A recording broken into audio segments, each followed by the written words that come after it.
ইরানের কাছে nuclear weapon আছে। হতে পারে সেটা সংখ্যা হয়তো কম, 10টা 15টা, সেটা ইসরায়েলের তুলনায় কম, কিন্তু ইসরায়েল যদি ট্রিগারে প্রেস করে নিউক্লিয়ার উইপেনের, অবশ্যই ইরানও ব্যবহার করবে, এবং সেটা তারা আগাম সেই সংকেতটা চীন এবং রাশিয়ার মাধ্যমে তারা পেয়ে যাবে। অন্যদিকে আমেরিকা এই মুহূর্তে এই সাহস নাই যে তারা চাইনিজ কোনো নৌবহরকে বা চাইনিজ কোনো তেলের জাহাজকে অ্যাটাক করবে। এই দুঃসাহস আমেরিকা এই মুহূর্তে দেখাবে না। মিলিটারিতে সাধারণত 10টি বা কোনো কোনো দেশে 12টি প্রিন্সিপালস অফ ওয়ার আছে। তার মধ্যে একটা উল্লেখযোগ্য প্রিন্সিপাল অফ ওয়ার হচ্ছে রাইটনেস অফ কজ। কোন একটা যুদ্ধের সময় অবশ্যই সেটার জন্য একটা সঠিক কারণ থাকতে হবে, for the winning of the battle. Again moral আরেকটা প্রিন্সিপাল অফ ওয়ার, যেটা সবসময় হাই না থাকলে কখনো যুদ্ধে জেতা যায় না। যেমন আমি এক্সাম্পল স্বরূপ সেকেন্ড ওয়ার্ল্ড ওয়ারে যদি বলি, যে জার্মানি অ্যাগ্রেসর ছিল, জাপান অ্যাগ্রেসর ছিল, তারা অনেকটা যুদ্ধ শুরুর আগেই অনেকগুলো দেশে তারা আক্রমণ চালিয়েছিল, যেমন Nanjing massacre, that has happen before starting of the second world war. Second world war শুরুর আগেই চীনের নানজিং শহরটাতে ম্যাসাকার চালিয়েছিল জাপানিজরা। একইভাবে জার্মান অস্ট্রিয়াকে আক্রমণ করলো। একইভাবে ইতালি ইথিওপিয়া সহ নর্থ আফ্রিকার অনেকগুলো দেশ দখল করেছিল। তো তাদের মধ্যে এই যে অ্যাগ্রেসিভনেসটা ছিল, সেই অ্যাগ্রেসিভনেসটা তাদের কজটাকে রাইট কজ হিসাবে এস্টাবলিশ করতে পারে না। The end of the day তারা কিন্তু ডিফিটেড গ্রুপ ছিল। এখানে দেখেন, যুদ্ধের কারণটা যদি আমি বিশ্লেষণ করি, একেবারে শুধুমাত্র ব্যক্তিগত দুইজন নেতার ব্যক্তিগত অপকর্ম ঢাকার জন্য যুদ্ধটা শুরু হয়েছে।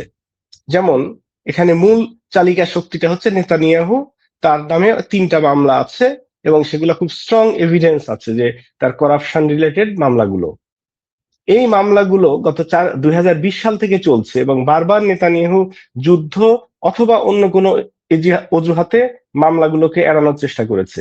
আমাদের মনে রাখতে হবে, বাংলাদেশের হাসিনার কোর্টের মতো ইসরায়েলের কোর্ট না। ইসরায়েল দেশ হিসাবে অসভ্য, কিন্তু তাদের আদালত কিন্তু ইন্ডিপেন্ডেন্ট। ইসরায়েলের আদালতে ডোনাল্ড ট্রাম্প বহুবার চেষ্টা করেছে হস্তক্ষেপ করার জন্য, ইসরায়েলের রাষ্ট্রপতিকে বলেছে যে নেতানিয়াহুকে মাফ করে দেওয়ার জন্য, কিন্তু তারা কোনো অবস্থাতেই সেটা করে নাই, এবং তারা অনড়। সুতরাং একদিকে নেতানিয়াহু জানে যে সে যদি যুদ্ধের মধ্যে না থাকে তাহলে তাকে কোর্টে হাজিরা দিতে হবে, এবং তার একটা পানিশমেন্ট হবে, এবং তার প্রধানমন্ত্রিত্বও থাকবে না। অন্যদিকে ইসরায়েল যে কাজটা করে, বাংলাদেশে আপনারা দেখতে পাচ্ছেন, আমি মিলটা এই কারণে বলছি যে বাংলাদেশে যেরকম আওয়ামী লীগ এবং অনেক ক্ষেত্রে বর্তমান সরকারও হানি ট্র্যাপ বা বিভিন্ন ট্র্যাপের মাধ্যমে ভারতীয় গোয়েন্দা সংস্থার কাছে তারা অলরেডি জিম্মি। আর আমেরিকা এত বিশাল রাষ্ট্র, কিন্তু তারা গত 70 বছর যাবৎ ইসরায়েলের মতো একটা ক্ষুদ্র রাষ্ট্রের কাছে জিম্মি হয়ে আছে। তাদের প্রত্যেকটা সেক্টরে জায়নিজম ঢুকে গেছে, এবং তারা সেখান থেকে বের হইতে পারে না। শুধুমাত্র একমাত্র রাষ্ট্রপতি আমেরিকার, সেটা হচ্ছে আপনার এর 1963 সালে যিনি জন এফ কেনেডি চেয়েছিলেন তাদেরকে একটু উদার করার জন্য, কিন্তু সেটা ফাইনালি তিনি সাকসেসফুল হন নাই। যখন ইসরায়েলের নিউক্লিয়ার নিয়ে বাড়াবাড়ি করতে থাকলে একটা সময় তাকে হত্যা করা হলো, এবং ধারণা করা হয় যে এর সাথে হয়তো ইসরায়েলের জড়িত থাকতে পারে। তো এই যে বিষয়টা, এরপর থেকে বারাক ওবামা, বিল ক্লিনটন থেকে শুরু করে ইভেন যারা উদারপন্থী ডেমোক্রেট রাষ্ট্রপতি ছিলেন, তারাও কিন্তু কখনো ইসরায়েলের ডিসিশনের বাইরে যেতে পারেন নাই। এই যুদ্ধটা শুধুমাত্র নেতানিয়াহুর একগুঁয়েমি এবং তার মামলা থেকে বাঁচার জন্য সে ট্রাম্পকে প্রেসার দিয়ে এই যুদ্ধটা শুরু করিয়েছে, যে 2 দিন বা 4 দিনের মধ্যে যুদ্ধটা শেষ হয়ে যাবে ইরানের রেজিমটা চেঞ্জ হলেই। অন্যদিকে ডোনাল্ড ট্রাম্পের ইস্যুটা ছিল হচ্ছে সে অ্যাবস্টেন মামলা থেকে সে নিজেকে রেহাই পাওয়ার জন্য তারও একটা যুদ্ধের প্রয়োজন ছিল, এবং তার একটা জয় দরকার, সেটা মৌখিক ডিক্লারেশনের মাধ্যমেই হোক। 12 দিনের যুদ্ধ আমরা জানি গত বছর যেটা হলো, সেখানে ডিসাইসিভ কোনো কিছু আমেরিকা করতে পারে নাই, বরঞ্চ ইরানের কাছে যারা মার খেয়ে চলে গেছে। তো সেটার প্রতিশোধ নেওয়ার একটা তাদের দরকার ছিল। এই সবকিছু মিলে ট্রাম্প এবং নেতানিয়াহুর ব্যক্তিগত স্বার্থের কারণেই এই যুদ্ধটা শুরু। এরপরে আসি যুদ্ধের ফেজ বাই ফেজ। আমরা দেখতে পাচ্ছি যে ইরান যে এমন রেজিস্ট্যান্স দিবে এটা কল্পনারও বাইরে ছিল। গত 70 বছরে আসলে আমেরিকা আনচ্যালেঞ্জ ছিল। তারা ভিয়েতনামে হেরেছে, আফগানিস্তানে হেরেছে, কিন্তু সেখানে অ্যাট্রিশনের কারণে, মানে যুদ্ধে কন্টিনিউয়াস লং টার্ম যুদ্ধের জন্য তাদের যে ক্ষয়ক্ষতি হয়েছে, তাদের সোলজারদের ফেটিক ইত্যাদি কারণে তারা বাধ্য হয়েছে সেই দেশগুলো থেকে সরে আসতে। কিন্তু তারা কিন্তু কখনোই কারোর সাথে face to face resistance face করে নাই, যেভাবে তারা ইরানে ফেস করছে, যে ইরানে একটা বোমা মারলে ইরানও কাউন্টার আরেকটা মারছে মিসাইল। সো এই সিচুয়েশনটা পূর্বে তাদের ছিল না। এবার আসি হরমুজ প্রসঙ্গে। ইরান তাদের একটা ইকোনমিক ক্যাটাস্ট্রফি গিয়েছে তাদের উপর দিয়ে গত প্রায় 30-40 বছর ধরে, সেই খোমেনির শাসনামল থেকে 1980 সালের পর থেকেই তারা ইরাকের সাথে যুদ্ধ করেছে, তাদের ইকোনমি ধ্বংসের দ্বার প্রান্তে। সেই অবস্থাতেও তারা কিন্তু তাদের সামরিক কার্যক্রম এবং তাদের মোরাল যে কারেজটা সেটা কিন্তু তারা রেখে দিয়েছে। তাদের দেশে খোমেনির এগেনস্টে বা ইসলামিক শাসনের বিরুদ্ধে কিছু উত্তেজনা ছিল, কিছু মানুষের দ্বিমত ছিল, কিন্তু যখনই তাদের উপরে আমেরিকা অ্যাটাক করে তখন পুরো জাতি ইউনাইটেড হয়ে যায়। এবং সর্বশেষ আপনারা লক্ষ্য করুন যে 7 তারিখে যখন ডোনাল্ড ট্রাম্প ঘোষণা দিল যে পারস্য সভ্যতা আজীবনের জন্য ধ্বংস হয়ে যাবে, তখন ইরানের 1 কোটির উপরে মানুষ রাস্তায় নেমে গেল এবং তারা আল্লাহু আকবার স্লোগান দিতে থাকলো। যে তারা এগুলোকে কেয়ারই করে না, তারা মৃত্যুকে ভয় করে না, তাদের একটাই লক্ষ্য তাদের জাতি পারস্য যে সভ্যতা আছে এবং তাদের যে ঐতিহ্য আছে সেটাকে টিকিয়ে রাখা। এরপরে মাত্র 20 থেকে 40 কিলোমিটারের হরমুজ প্রণালী, যেটা ইরানের নেভির পক্ষে এবং ইরানের ডিফেন্স ফোর্সের পক্ষে এটাকে কন্ট্রোলে রাখা খুব সহজ। এবং অলমোস্ট বিশ্বের সবগুলো পরাশক্তি ইনক্লুডিং দ্য ইউরোপীয় ইউনিয়নের দেশগুলো, রাশিয়া, চায়না, সকলে এটা মেনে নিয়েছে সেখানে ইরানের ডোমিনেশন। কারণ আমরা জানি যে যেমন সুয়েজ ক্যানেলে মিশরকে টোল দেওয়া লাগে, এমনি ভাবে যে কোনো দেশের জলসীমার মধ্যে দিয়ে কোনো জাহাজ প্রবেশ করলে সেই দেশকে ট্যাক্স দেওয়া লাগে। তো একই জিনিস ইরান চেয়েছে এবং এটা অনেকটা মেনেই নিয়েছে বাকি দেশগুলো। এখন আমেরিকা আলোচনার টেবিলে যখন বসলো, ইরান যখন 10 দফা দাবি দিল, সেই 10 দফার সারমর্ম কিন্তু একটাই, সেটা হচ্ছে আমেরিকার পরাজয় মেনে নেওয়া, যে আমেরিকা যুদ্ধের সমস্ত ক্ষতিপূরণ দিবে, তারপরে ইরানের এগেনস্টে সমস্ত অবরোধ গুলাকে উঠিয়ে নিবে, ইরানের টাকা ফেরত দিবে, ইরানকে টোল, হরমুজে টোল গ্রহণ করতে দিবে। ট্রাম্প বলল যেটা একটা ওয়ার্কেবল সলিউশন।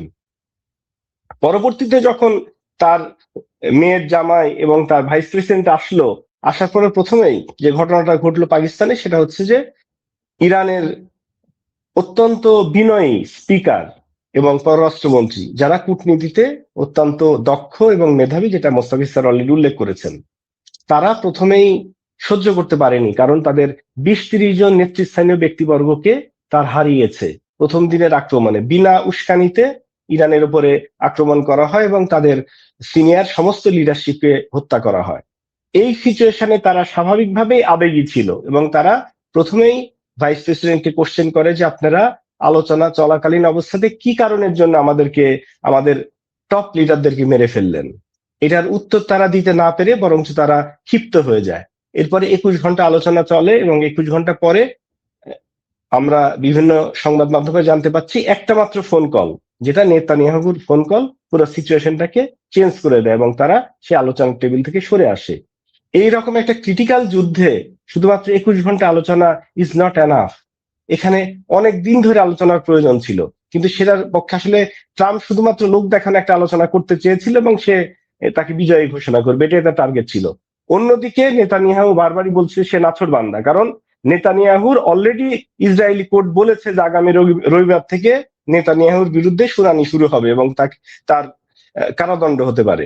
অন্যদিকে টার্কি 4000 বছরের জেল দিয়েছে ওয়ার ক্রিমিনালদেরকে ইসরায়েলের।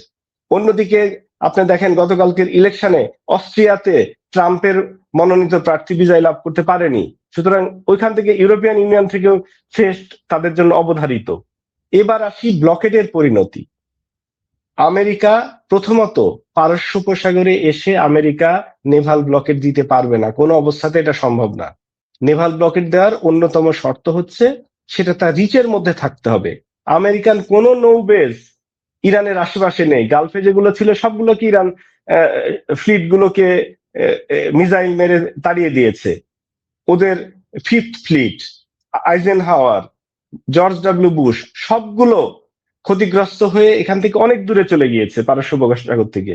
সো তাদের ফ্লিট ব্যতীত, দ্যাট মিনস তাদের বিমানবাহী রণতরী ছাড়া কিভাবে তারা ব্লকেট দিবে? পারস্য উপসাগর এবং তারপরে ভারত মহাসাগর, বিশাল জলরাশি, এখানে ব্লকেট দেওয়া এবং লোহিত সাগর ব্লকেট দেওয়া এক নাম্বার হচ্ছে আমেরিকার পক্ষে সম্ভব না। দ্বিতীয় যে পজিটিভ দিক ইরানের জন্য, যদি ব্লকেট দেয় সেটার বেনিফিট ইরান পাবে। কারণটা হচ্ছে আমেরিকার শত্রু তখন সকলে, ইউরোপে সবচেয়ে ক্ষতিগ্রস্ত হবে ইউরোপ, কারণ লোহিত সাগর যদি আটকে যায় তাহলে ইউরোপের বাণিজ্য বন্ধ। অন্যদিকে আমেরিকা এই মুহূর্তে এই সাহস নাই যে তারা চাইনিজ কোনো নৌবহরকে বা চাইনিজ কোনো তেলের জাহাজকে অ্যাটাক করবে, এই দুঃসাহস আমেরিকা এই মুহূর্তে দেখাবে না। সুতরাং সেখানে চীন কিন্তু মুক্ত। তো এই সিচুয়েশনে ব্লকেটটা বরঞ্চ ইরানের জন্য সাপে বর হতে পারে, যে আমেরিকা ব্লকেট দিলে আমেরিকার দিক থেকে অলরেডি ইউরোপীয় ইউনিয়ন মুখ ফিরিয়ে নিয়েছে, ন্যাটো ভাঙ্গার পথে, একই সাথে এবার বিশ্বের বাকি দেশগুলো আমেরিকার উপরে ক্ষিপ্ত হবে। অন্যদিকে আমেরিকার অভ্যন্তরীণ পলিটিক্সের ক্ষেত্রে দেখেন, আমেরিকান জনগণ বাংলাদেশের মতো বা এই থার্ড ওয়ার্ল্ড কান্ট্রিগুলোর মতো পলিটিক্যাল সচেতন না। মোস্তাফিজ স্যার ওই দেশে থাকেন, উনি আরো ভালো বলতে পারবেন। তো তারা তাদের নিজেদের যতক্ষণ পর্যন্ত পেটে টান না পড়বে বা ইকোনমিতে টান না পড়বে, তারা কখনোই দুনিয়াতে কোথায় ট্রাম্প যুদ্ধ করছে তারা কোনোদিনই তাকাবে না। কিন্তু এইবার যেটা হয়েছে যে ট্রাম্পের এই যুদ্ধের কারণে প্রত্যেকের পকেটে টান পড়েছে, সুতরাং তারা রাস্তায় নামতে বাধ্য হয়েছে। এবং আমরা দেখেছি যে লাখ লাখ লোক আমেরিকার প্রত্যেকটা স্টেটে প্রত্যেকটা শহরে তারা বের হয়ে গিয়েছে ট্রাম্পের এগেনস্টে। এরপরে মধ্যবর্তী নির্বাচনে যদি রিপাবলিকানদের ভরাডুবি হয়, সেই ক্ষেত্রে ট্রাম্পকে ইমপিচমেন্ট করতে পারে। ইভেন এখনো ট্রাম্পকে ইমপিচমেন্ট করার জন্য ডেমোক্র্যাটরা বিল নিয়ে আসতে পারে। সো এই সবগুলো চাপে ট্রাম্প এবং নেতানিয়াহু উভয়ই চাপের মধ্যে আছে। এখন একটা অপশন তাদের কাছে আছে, সেটা হচ্ছে নিউক্লিয়ার ওয়ারফেয়ার। যদি ইসরায়েল তার নিউক্লিয়ার উইপেন ইউজ করে সর্বশেষ অস্ত্র হিসাবে ইরানের উপরে, তাহলে মনে রাখতে হবে ইরান 15 লক্ষ বর্গ কিলোমিটার একটা দেশ, আর ইসরায়েল একটা দুইটা নিউক্লিয়ার অস্ত্র ইসরায়েলকে ধ্বংস করার জন্য যথেষ্ট। এবং আমি খুব স্ট্রংলি বিশ্বাস করি যে ইরানের কাছে নিউক্লিয়ার উইপেন আছে। হতে পারে সেটা সংখ্যা হয়তো কম, 10টা 15টা, সেটা ইসরায়েলের তুলনায় কম, কিন্তু ইসরায়েল যদি ট্রিগারে প্রেস করে নিউক্লিয়ার উইপেনের, অবশ্যই ইরানও ব্যবহার করবে, এবং সেটা তারা আগাম সেই সংকেতটা চীন এবং রাশিয়ার মাধ্যমে তারা পেয়ে যাবে। এই রিস্কটা ইসরায়েল বা আমেরিকা নিবে কিনা এ ব্যাপারে আমার সন্দেহ আছে। তো সবকিছু মিলিয়ে যেটা আমরা দেখতে পাচ্ছি যে একদিকে যেমন ইরানের অস্তিত্বের প্রশ্ন, যে তারা তাদের জনগণের যে অভূতপূর্ব ইউনিটি আমরা দেখেছি, সেটা তাদেরকে হারার জাতি না। আমাদের বাংলাদেশের মুক্তিযুদ্ধ বলি আমরা, এখানে 7.5 কোটি বাঙালির মধ্যে মাত্র 70,000 মুক্তিযোদ্ধা ছিল, আর সেই 7.5 কোটি ইরানির মধ্যে 1,50,00,000 ইরানি যুদ্ধের জন্য প্রস্তুত ছিল। তাহলে বাংলাদেশের তুলনায় চিন্তা করেন কত গুণ বেশি। তো এই জাতিকে আপনি কিভাবে দমাবেন? এই জাতিকে মেরে ফেলা সম্ভব, কিন্তু হারানো সম্ভব না। তারা ভেঙে যাবে কিন্তু মস্কাবে না। তো এটার কারণের জন্যই আসলে হরমুজ প্রণালীটা বিশ্ব ইকোনমিতে আমাদের মতো থার্ড ওয়ার্ল্ড কান্ট্রি বা দরিদ্র রাষ্ট্রগুলোকে প্রবলেমে ফেলবে ঠিকই, কিন্তু এতে আমেরিকা কোনোভাবেই বেনিফিটেড হবে না, এবং তারা success rate almost tends to zero, মানে এখানে কোনো সাকসেস আমেরিকার পাওয়ার সম্ভাবনা নেই।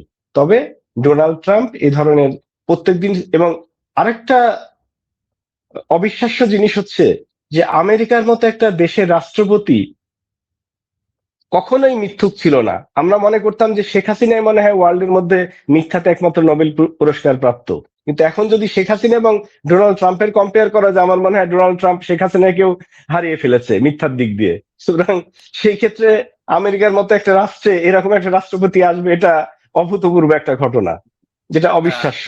তো সকালে এক কথা বলে, বিকাল আর এক কথা বলে। এক মিনিট, স্যার, পারমিশন। সেটা হচ্ছে আমি আজকে সকালেই একটা টক শো শুনতেছিলাম, ওখানে বলছে ট্রাম্প সকালে কি বলে এটা দুপুরে মনে করতে পারে না, 2 দিন আগেরটা তো আরো পারে না, 3 দিনেরটা আরো পারে না। সো প্রতিবারই যে কথা বলে, মানে প্রতিবারই একটার পর একটা একটা কন্টিনিউয়াস, মানে সে নাকি ওই যে তার ডিমনেশিয়া হয়েছে, আগে যেটা বলছে বলতে পারে না। প্লিজ কন্টিনিউ, আমি জাস্ট এটা অ্যাড করার জন্য বললাম। স্যার, ট্রাম্পের যে ব্যাপারটা হয়েছে, ওরও কিছু করার নাই।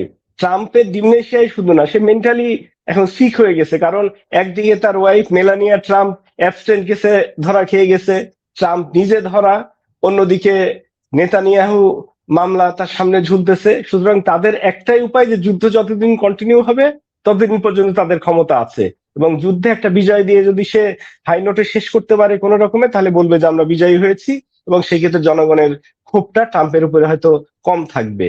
এটাই এখন ট্রাম্পের একমাত্র লক্ষ্য। এখন সেই লক্ষ্যটা সে কিভাবে অর্জন করবে এবং তার জন্য বিশ্ব কতখানি মাসুল দিবে, এটাই ভবিষ্যৎ বলে দিবে। এর চেয়ে বেশি হয়তো আমরা প্রেডিক্ট করতে পারছি না এই মুহূর্তে।